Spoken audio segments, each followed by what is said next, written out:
6월 7일 오늘의 말씀은 로마서 6장 15절에서 23절입니다.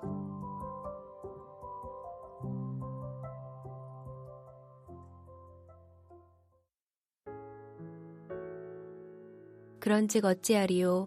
우리가 법 아래에 있지 아니하고 은혜 아래에 있으니 죄를 지으리요? 그럴 수 없느니라. 너희 자신을 종으로 내주어 누구에게 순종하든지 그 순종함을 받는 자의 종이 되는 줄을 너희가 알지 못하느냐? 혹은 죄의 종으로 사망에 이르고 혹은 순종의 종으로 의에 이르느니라. 하나님께 감사하리로다. 너희가 본래 죄의 종이더니 너희에게 전하여 준 바 교훈의 본을 마음으로 순종하여 죄로부터 해방되어 의에게 종이 되었느니라. 너희 육신이 연약함으로 내가 사람의 예대로 말하노니 전에 너희가 너희 지체를 부정과 불법에 내주어 불법에 이른 것 같이 이제는 너희 지체를 의에게 종으로 내주어 거룩함에 이르라. 너희가 죄의 종이 되었을 때에는 의에 대하여 자유로웠느니라. 너희가 그때에 무슨 열매를 얻었느냐? 이제는 너희가 그 일을 부끄러워 안 하니 이는 그 마지막이 사망임이라. 그러나 이제는 너희가 죄로부터 해방되고 하나님께 종이 되어 거룩함에 이르는 열매를 맺었으니 그 마지막은 영생이라. 죄의 삭은 사망이요 하나님의 은사는 그리스도 예수 우리 주 안에 있는 영생이니라. 수요일 새벽 주의 말씀 앞에 나오신 여러분을 환영하고 축복합니다. 사도 바울이 로마서 5장에서 말합니다.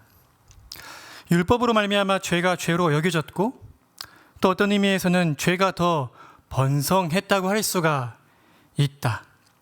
그러나 죄가 번성함으로 말미암아 은혜는 더욱 넘쳐났다.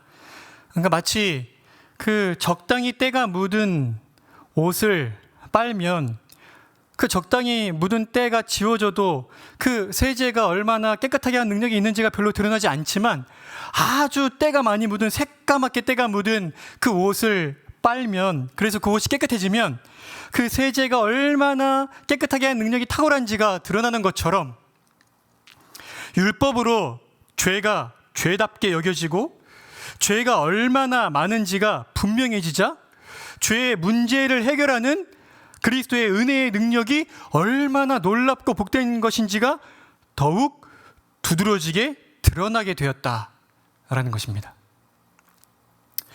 그런데 이런 진리의 다음과 같이 이의를 제기하는 사람들이 있습니다. 그래, 만일 죄가 더한 곳에 은혜가 넘쳤다면 은혜가 더욱 풍성해지기 위해 또 은혜가 더욱 두드러지기 위해 죄를 더 많이 지으면 더 좋은 것 아닌가? 그러니까 쉽게 말해 죄를 더 지으면 은혜가 더욱 풍성해지니, 그러니까 신앙적으로 우리의 용어로 바꾸자면 내가 죄를 범하면, 그래서 마구 살면 결국에는 죄 때문에 비참해졌다가 하나님의 죄를 용서해 주시는 그 은혜를 누리게 되면 그것으로 말미암아 신앙이 회복되고 하나님의 은혜를 더 찬양하게 되는 것 아닌가. 그러니 죄를 더 짓는 것이 낫겠네, 이렇게 누군가 주장을 한다는 것입니다. 사도 바울은 이 주장에 대해 아주 단호하게 대답을 내놓습니다. 그럴 수 없느니라. 왜 그럴 수가 없습니까? 두 가지 이유를 제시하는데, 첫째 이유가 어제까지 나눈 말씀입니다. 세례가 가르치는 바처럼 예수 그리스도와 함께 죽고 그리스도와 함께 하나님을 향하여 다시 부활하여 살아난 자가 어떻게 다시금 죄를 지을 수가 있겠느냐는 것입니다. 그럴 수는 없지 않습니까? 그리고 두 번째 이유가 바로 오늘 우리가 읽은 본문의 말씀입니다.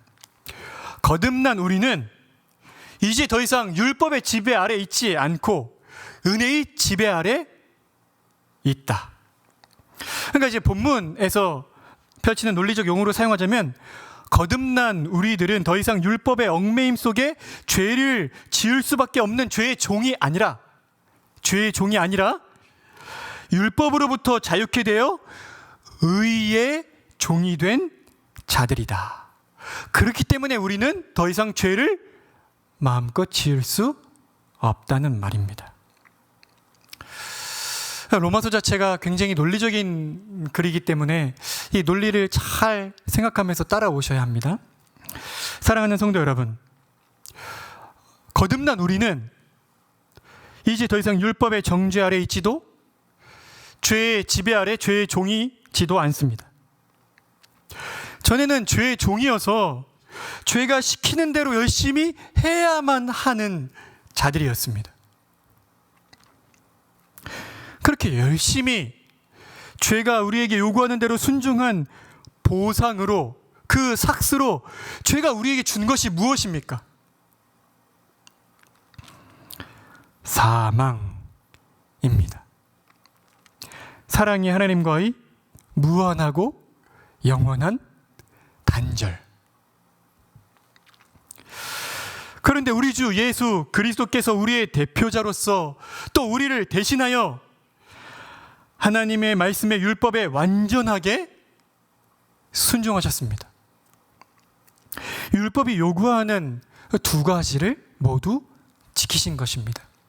율법이 요구하는 한 가지는 죄인으로서 죄의 형벌을 받아야만 한다는 것이고, 또 하나는 율법이 요구하는 그 율법의 요구를 따라서 완전한 순종을 해야 한다는 겁니다. 그런데 예수님께서는 십자가 위에서 죄인인 우리의 죄를 대신하여 율법의 요구인 죄의 형벌을 다 감당하여 주셨습니다. 그래서 예수님이 십자가에 달리셨을 때에 다 이루었다 말씀하신 것입니다. 우리가 만약 이렇게 살다가 죽었다면, 그리스도로 말미암아 구원의 은혜를 누리지 못하고 죽었다면 영원토록 지옥의 한복판에서 받아 마땅한 영원하고 무한한 지옥의 형벌을, 그 하나님의 영원하고 무한한 진노를 예수님께서 십자가 위에서 다 감당하여 주신 것입니다. 예수님이 율법이 요구하는 이것만 감당하신 게 아닙니다.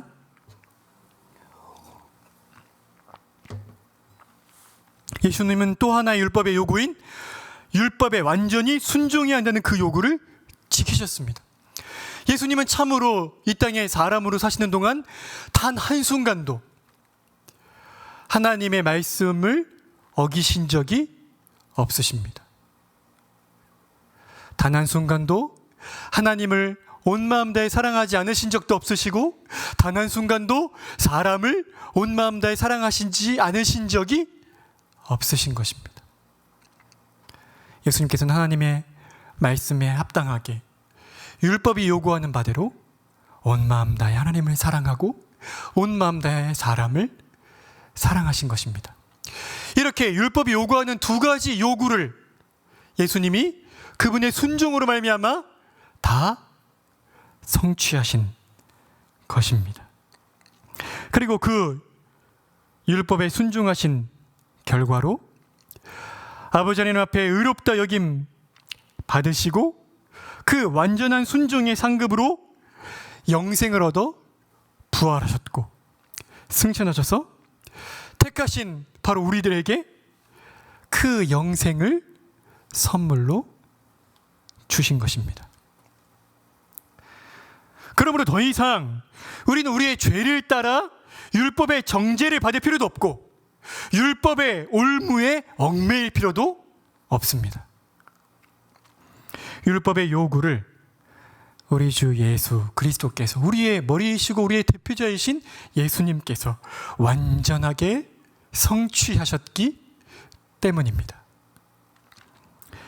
이 은혜로 우리가 율법에서 자유케 된 것입니다. 그럼 이제 막 살아도 되는 겁니까? 죄를 아무리 지어도 상관이 없는 것입니까? 뭐 어차피 예수님께서 우리의 죄의 값을 다 지불하셨으니, 우리가 지옥에서 받을 영원한 지옥의 형벌을 다 받으셨으니 우리에게는 더 이상 지옥의 형벌이 놓여있지 않은 것이니 마음대로 죄를 지으며 살아도 되는 겁니까? 결코 그럴 수 없습니다. 우리는 율법과 죄로부터 자유케 되어서 해방되어서 어떤 중간지대, 어떤 허공에 던져진 것이 아니기 때문입니다.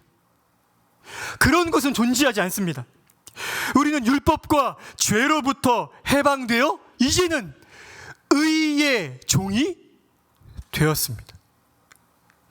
예수 그리스도와 연합함으로 하나님의 의이신 예수 그리스도의 종이 된 것입니다.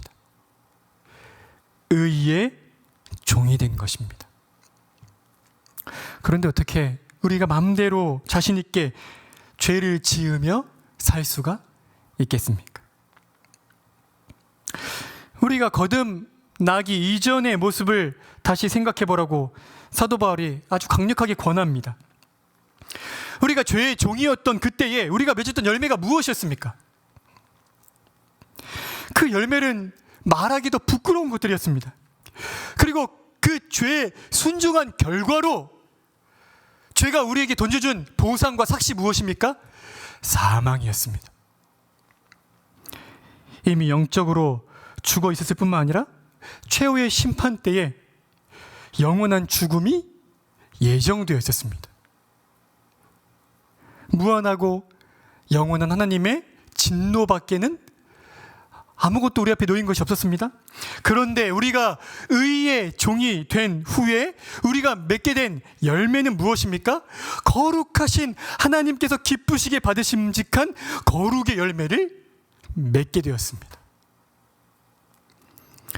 그런데 어찌 의의 종이 된 자가, 그리스도의 종 된 자가 다시 죄의 열매를 맺기 위해 죄에게 순종할 수 있겠습니까? 어찌 죄를 범할 수 있겠습니까? 그러므로 이 진리를 마음에 새겨야 합니다. 죄의 삭은 우리가 거듭나기 이전이나 지금이나 여전히 사망입니다. 물론 우리가 거듭나기 이전에는 참으로 영원한 죽음이었지만 우리가 거듭난 후에는 하나님과의 관계가 소원해지는 것, 그것이 여전히 죄가 우리에게 주는 삭시입니다. 그러나 이와는 정반대로 하나님께서 우리에게 주시는 선물은, 분명 성경은 선물이라고 기록하고 있습니다. 우리가 노력하고 일한 것에 대한 보상이 아니라 값없이, 아니 합당히 우리가 받을 만하지 않은 자인 우리에게 주시는 선물이라고 말하면서 그 선물을 무엇이라 말합니까? 예수 그리스도 안에 있는 영생, 곧 하나님과 영원토록 사랑의 교제를 나눌 수 있는 영원한 생명을 하나님이 우리에게 선물로 주신 것입니다. 그러니 우리가 어찌 죄를 사랑하며 담대히 죄를 범할 수 있겠습니까? 죄는 우리가 열심히 순종해봐야 사망만을 줄 뿐이지만 하나님께서는 우리가 행한 바를 따라 그에 합당한 보상도 아니고 삭도 아니고 합당하지 않은 자에게 선물을 주시되 영생을 선물로 주신다는 사실을 우리의 마음에 다시 한번 새깁시다. 그리고 그리스도의 종답게, 의의 종답게, 영생을 얻은 자답게 거룩의 열매를 맺어 주님을 기쁘시게 해드리는 우리가 되기를 간절히 부탁드립니다. 함께 기도하시겠습니다. 자비와 긍휼이 풍성하신 아버지 하나님, 어찌 의의 종된 자가 다시금 담대히 죄를 범할 수가 있겠습니까? 우리가 얻은 이 영생이 어떻게 얻은 영생인데 우리가 행한 것이 없습니다. 아니 오히려 우리가 죄인 되었을 때에 아버지께서 우리를 사랑하셔서 우리를 택하시고 그 아들의 핏값으로 우리에게 주신 것이 영생일진데 어찌 영생을 얻은 자로서 의의 종된 자로서 담대히 죄를 범할 수 있겠습니까? 죄의 유혹이 우리에게 주어질 때마다 우리의 소속이 무엇인지를 기억하게 하시고 우리가 이미 누리고 있는 은혜가 무엇인지를 기억하게 하셔서 날마다 우리 자신을 의의 지체로, 의의 무기로 그리스도의 종다운 삶을 사는 삶을 살 수 있도록 도우시기를 원합니다. 이 삶을 살 수 있도록 또한 성령님께서 우리 안에 내주하여 계신 줄 아오니 날마다 우리에게 겸손한 마음을 주사 성령님을 의지함으로 하나님의 말씀에 순종함으로 거룩의 열매를 맺어 주님을 기쁘시게 해드리는 영원하신 하나님과 사랑과 친밀한 영원한 교제를 누리며 사는 저희가 될 수 있도록 복을 허락하여 주십시오. 오늘 목자 모임이 있고 어원나가 있습니다. 수요예배가 있습니다. 이 모든 시간들을 통해 하나님과 사랑의 교제를 나누는 저희가 되게 해주시기를 원합니다. 오늘 하루도 의의 열매를 맺는 삶 살도록 성령께서 도우시기를 원하며 예수 그리스도의 이름으로 기도드립니다. 아멘. 하늘에 계신 우리 아버지여, 이름이 거룩히 여김을 받으시오며 나라가 임하시오며 뜻이 하늘에서 이루어진 것 같이 땅에서도 이루어지이다.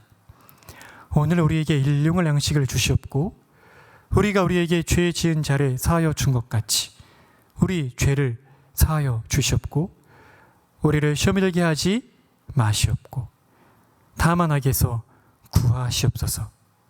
나라와 권세와 영광이 아버지께 영원히 있사옵나이다. 아멘.